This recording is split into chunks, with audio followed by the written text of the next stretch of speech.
नमस्कार, स्वागत है आपका ईटी नाउ स्वदेश पर। आप देख रहे हैं मिड कैप मसाला। मैं हूं आपके साथ अशेषा अद्वर्यु और अगले आधे घंटे में हम आपको बताएंगे मिड कैप में कहाँ है एक्शन। हमारे साथ कुछ दिग्गज मेहमान जुड़ेंगे जो आपको ट्रेडिंग आइडियाज तो देंगे ही, लेकिन हमारे लास्ट के सेगमेंट मिड कैप के महारथी में हम आपके लिए फंडामेंटल आइडियाज भी लेकर आएंगे। बाजार की सबसे पहले बात कर लेते हैं और दिन की ऊपरी स्तर से गिरावट आज के ट्रेडिंग सेशन में दिखी है। 23,750 के आसपास निफ्टी ट्रेड करता हुआ। बैंकिंग स्टॉक्स की बात करें तो यहां पर अंडर परफॉर्मेंस दिखा है। निफ्टी बैंक 150 अंकों की गिरावट के साथ 51,100 के पास ट्रेड करता हुआ। निफ्टी बैंकिंग स्टॉक्स में आज भारी गिरावट दिखी है।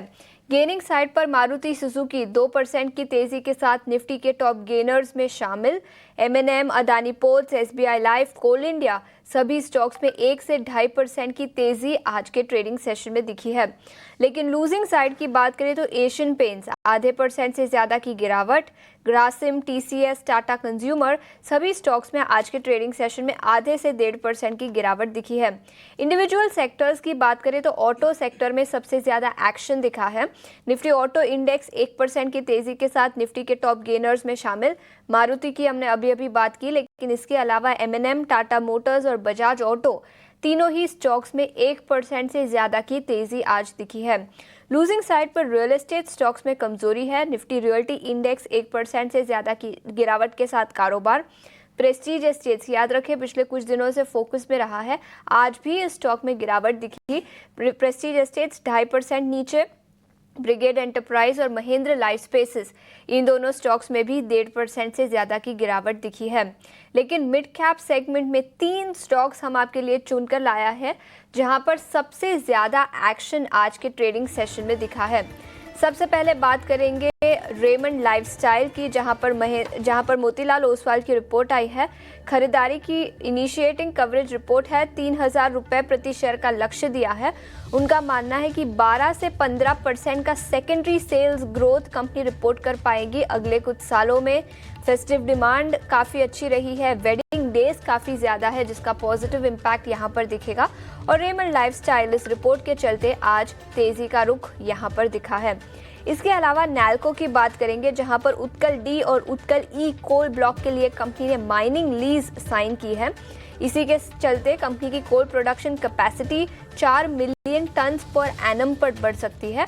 और इसी रिपोर्ट के चलते नैल्को के शेयर में करीब 2% की तेजी आज दिखी है। और इसके अलावा सूर्य रोशनी स्टॉक पर भी नजर डालेंगे। बोनस इश्यू 1:1 का कंपनी ने अनाउंस किया था और अब रिकॉर्ड डेट अनाउंस हो चुकी है। 1 जनवरी 2025 इस स्टॉक की रिकॉर्ड डेट होगी, तो इसके चलते सूर्य रोशनी इस स्टॉक में भी अच्छी खासी तेजी आज दिखी है।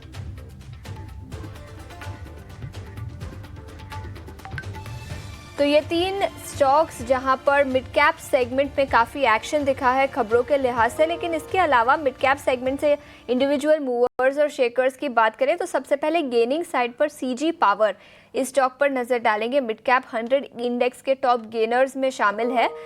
Mazagon dock ship builders defence stocks all time high level से काफ़ी गिर चुके हैं। CG पावर 2.5% की तेजी के साथ कारोबार। मजगांव डॉक 2% ऊपर। डिफेंस शेयरों में हाल फिलहाल में गिरावट दिखी है, लेकिन आज तेजी का रुख बरकरार। अपोलो टायर्स, वोडाफोन आइडिया और IDBI बैंक ये कुछ और स्टॉक्स हैं मिड कैप सेगमेंट से जहां पर एक्शन दिखा है।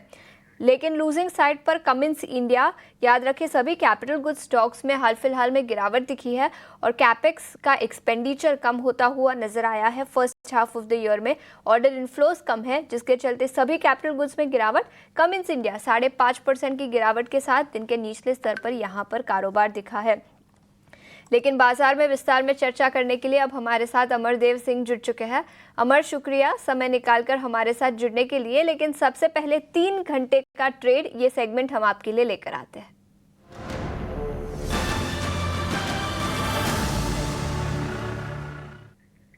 अमर बताएं, 3 घंटे बाकी है आज के ट्रेड के लिए, रणनीति क्या होगी?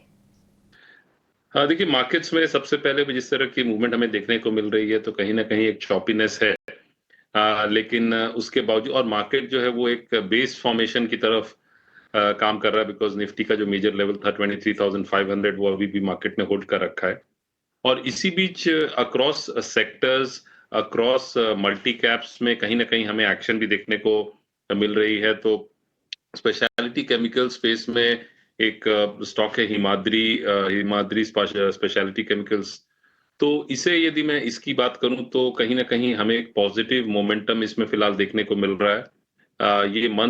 इस मंथ में ऑलमोस्ट 8% ऊपर रहा है और इसमें एक अच्छी खासी करेक्शन रही है फ्रॉम ऑलमोस्ट 680 लेवल 690 लेवल से स्टॉक करेक्ट करके टुवर्ड्स 480 तक आया था। अभी 570 के आसपास फिलहाल ट्रेड करता हुआ दिख रहा है। तो इसका स्ट्रक्चर जो है वो पॉजिटिव है from a short term perspective, long term perspective.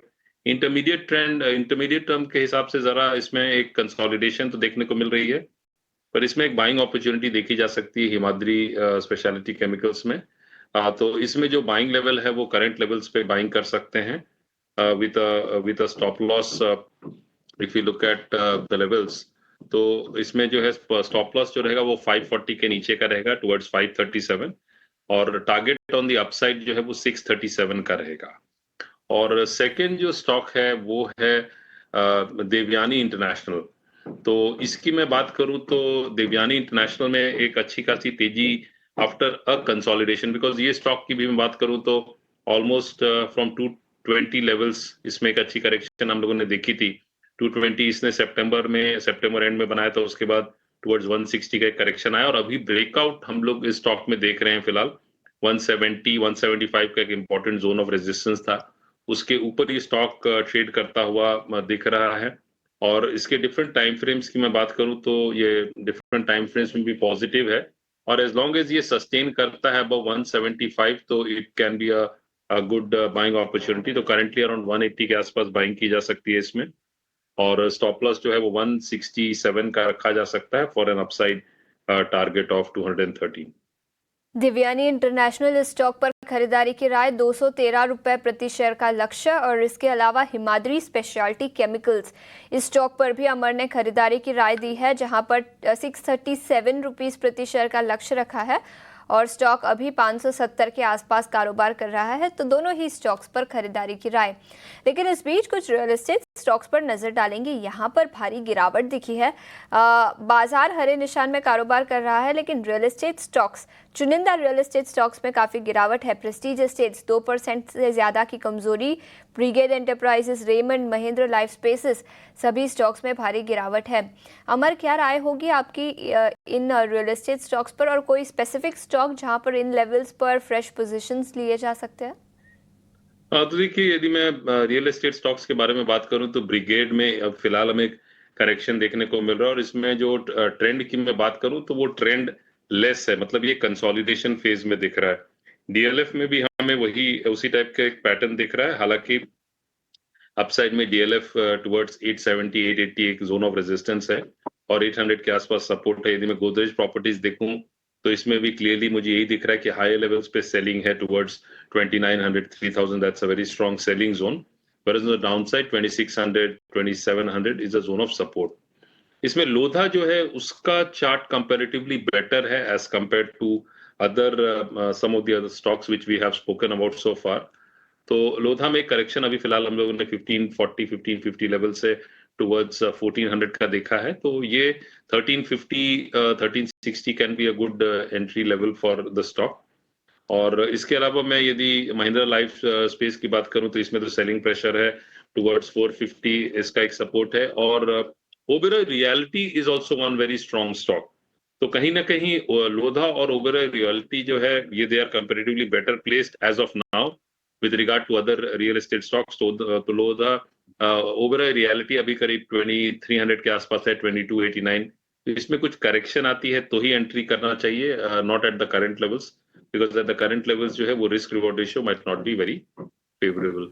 और प्रेस्टीज के बारे में मैं बोलूं तो प्रेस्टीज में भी अभी एक सेलिंग प्रेशर ही फिलहाल देखने को मिल रही है। अपसाइड इसका कैप्ड है towards 1800 1850, downside is somewhere around 1500। तो इस ज्यादातर जो रियल एस्टेट स्टॉक्स हैं they are in for consolidation, और जैसा मैंने कहा डीएलएफ और ओबेरॉय रियलिटी जो है उसमें अभी भी ट्रेंड काफी पॉजिटिव का है। डीएलएफ और ओबेरॉय रियल्टी, इन दोनों स्टॉक्स पर ट्रेंड अभी भी काफ़ी पॉजिटिव है। ये नज़रिया अमर का रियल एस्टेट स्टॉक्स पर। लेकिन 2024 खत्म होने आया है और अगले साल यानी 2025 में कौन से शेयरों में शानदार रिटर्न्स मिल सकते हैं, इस पर ब्लूमबर्ग ने एनालिस्ट का सर्वे किया और इसकी पूरी जानकारी के साथ अब हमारे साथ शरद जुड़ चुके हैं। शरद, बताएं ब्लूमबर्ग से डेटा जो निकाला है वो क्या कहता है और कौन से स्टॉक्स में सबसे ज़्यादा रिटर्न्स 2025 में दिखाई दे सकते हैं? जी बिल्कुल, हम देखें हमारी एनालिसिस में हमने निफ्टी मिड कैप 100 और निफ्टी स्मॉल कैप 100 इंडेक्स, इन तीनों को लिया है, जहां पे अगले 12 महीने में कहां सबसे ज़्यादा जो है रिटर्न पोटेंशियल देखने मिल सकता है, उस पर हमारी नज़र रहने वाली है। तो हमने जो है ब्लूमबर्ग से निकाला है और ये एवरेज है एनालिस्ट की रीडिंग को लेके। सबसे पहले निफ्टी की बात करें तो अदानी ग्रुप से अदानी एंटरप्राइजेज में लगभग 80% का ग्रोथ का अनुमान है। वही इंडसइंड बैंक और एसबीआई लाइफ भी पीछे नहीं है, 40 से लेकर 50% तक का टारगेट प्राइस पोटेंशियल आगे देखने मिल रहा है। और अगले 12 महीना में एक और ग्रुप आती है अदानी की कंपनी अदानी पोर्ट्स, जहाँ पे 43% का ग्रोथ का अनुमान है। और कोल इंडिया पीएसयू स्पेस से भी 39% का टारगेट प्राइस शेयर पोटेंशियल लग रहा है। लेकिन मिड कैप के कौन से स्टॉक्स है उस पर नज़र रहनी चाहिए। सबसे पहले आता है ऑयल इंडिया, उसके बाद एनएलसी, एबी कैपिटल, जहाँ पे 40% से ज़्यादा का टारगेट रिटर्न पोटेंशियल देखने मिल रहा है। और इसके अलावा हुडको और आयरेडा भी शामिल आते हैं, जहाँ पे नंबर्स जो है स्ट्रॉन्ग देखने मिल रही है, ऑलमोस्ट 39% के ऊपर आ रही है।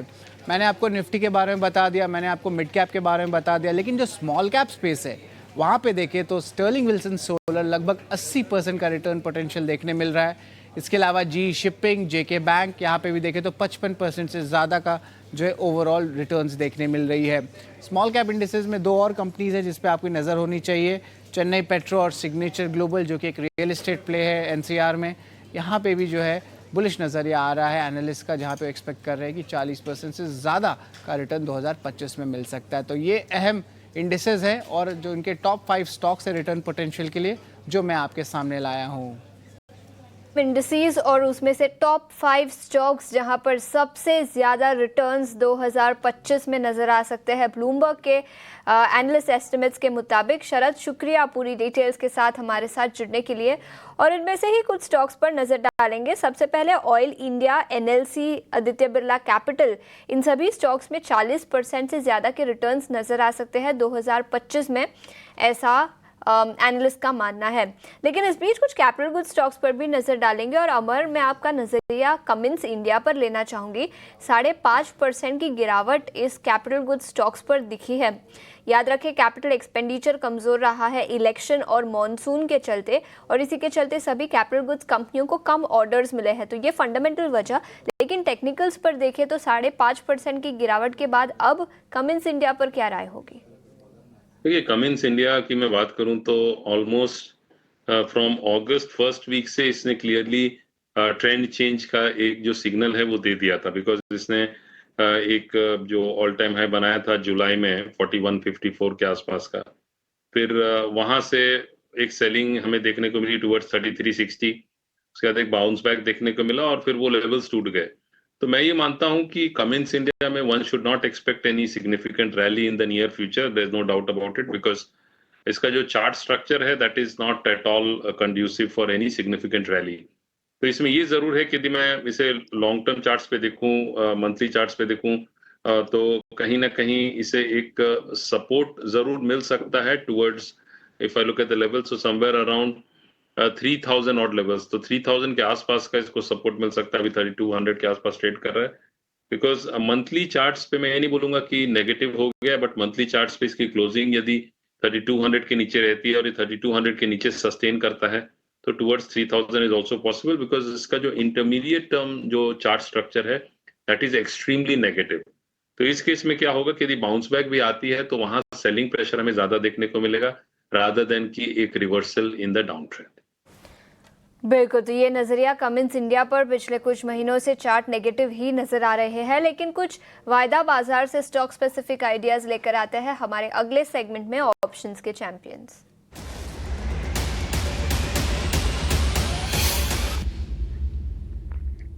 और इस घंटे के ऑप्शंस के चैंपियंस बताने के लिए हमारे साथ जेएम फाइनेंशियल सर्विसेज के अक्षय भागवत जुड़ चुके हैं। Akshay, good afternoon.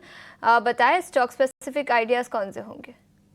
जी, तो गुड आफ्टरनून। स्टॉक चुना है sun pharma, current market price 1826।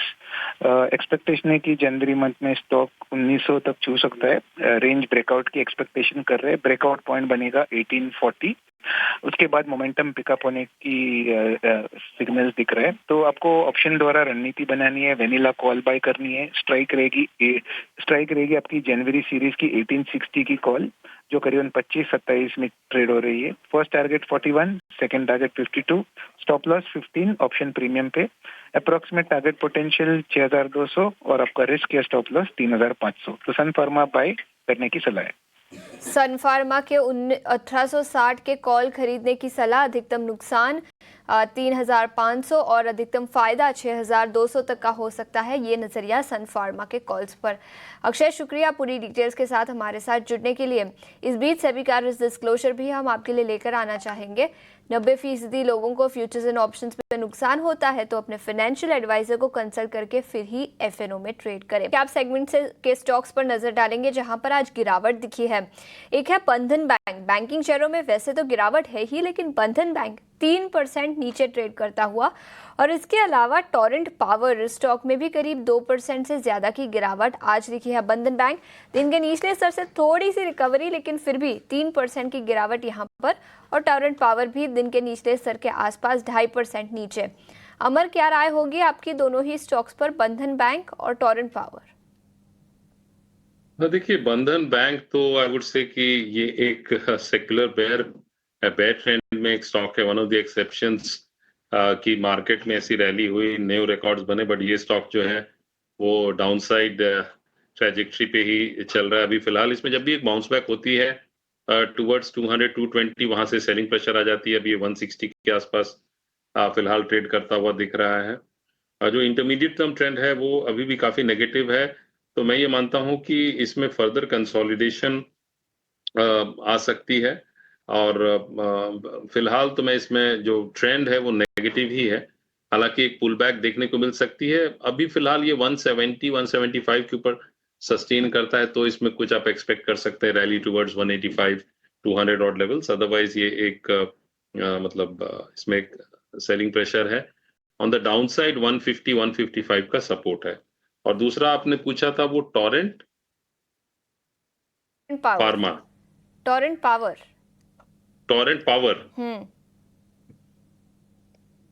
तो टोरेंट पावर की मैं बात करूं तो टोरेंट पावर में भी फिलहाल जो है वो एक वीकनेस है। इंटरमीडिएट टर्म ट्रेंड काफी नेगेटिव है, तो ये स्टॉक हायर लेवल्स पे सस्टेन करना इसके लिए मुश्किल है। तो 1650-1700 वहां सेलिंग हमें देखने को मिल रही है। यदि मैं इसके वीकली चार्ट्स को देखता हूं तो इट इज वेरी नेगेटिव। तो आप ये जरूर समझ सकते हैं कि फिलहाल इसमें यदि बाउंस बैक होती है तो that will be a dead cat bounce. कोई मेजर रैली इसमें एक्सपेक्ट ना करें। स्टॉक जो स्ट्रांगली सपोर्टेड लेवल है that is somewhere around the 1300-1350 zone, वो एक इंपॉर्टेंट सपोर्ट जोन है फॉर द स्टॉक। ठीक है, तो टोरेंट पावर पर ये नजरिया और बंधन बैंक पर भी हमने चर्चा की, लेकिन इस बीच पीएफसी और आरईसी दोनों पावर फाइनेंसिंग कंपनीज पर भी नजर डालेंगे। जब से ट्रेड शुरू हुआ तब से ही इन दोनों स्टॉक्स में तेजी दिखी है। पीएफसी करीब 2% ऊपर और आरईसी में भी करीब 2% की तेजी है। क्या राय होगी इन दोनों ही स्टॉक्स पर, और दोनों में से अगर एक चुनना हो तो कौन से चार्ट्स ज्यादा बेहतर नजर आ रहे हैं? ये पीएफसी की बात करूं तो पीएफसी में भी एक रैली के बाद अभी कंसोलिडेशन देखने को मिल रहा है। तो ये लोअर लेवल्स पे टुवर्ड्स अभी 460 के आसपास है। Ideally good level for entries around 430-440 zone, but upside is capped around 500 levels. तो इसमें एक ट्रेडिंग प्ले के लिए देखा जा सकता है पीएफसी में। और यदि मैं आरईसी को देखूं तो आरईसी का भी चार्ट जो है वो सिमिलर लाइंस पे ही है। तो इसमें अभी ये 500 के आसपास फिलहाल ट्रेड कर रहा है। 480-470 is very good support, whereas on the upside 550-570 that's a zone of resistance. तो either of the stocks में ट्रेडिंग प्ले है। किसी में भी either of the stocks, मतलब इन दोनों में, चाहे वो पीएफसी हो या आरईसी हो, किसी में भी कोई ट्रेंड फिलहाल नहीं है। तो इसका मतलब हुआ कि ये सब स्टॉक्स जो है वो साइडवेज ट्रेड करेंगे। ये साइडवेज ट्रेड करते हुए नजर आ सकते हैं पीएफसी और आरईसी। इतना ही समय था, लेकिन अमर जाते जाते आप अपना डिस्क्लोजर दे दीजिए। जी, जिन स्टॉक्स के बारे में मैंने बात की उनमें मेरे कोई पोजीशंस तो नहीं है, लेकिन क्लाइंट्स के पोजीशंस शायद उनमें हो सकते हैं। ठीक है, बहुत बहुत शुक्रिया समय निकाल कर जुड़ने के लिए, रणनीति बताने के लिए और स्टॉक स्पेसिफिक आइडियाज बताने के लिए।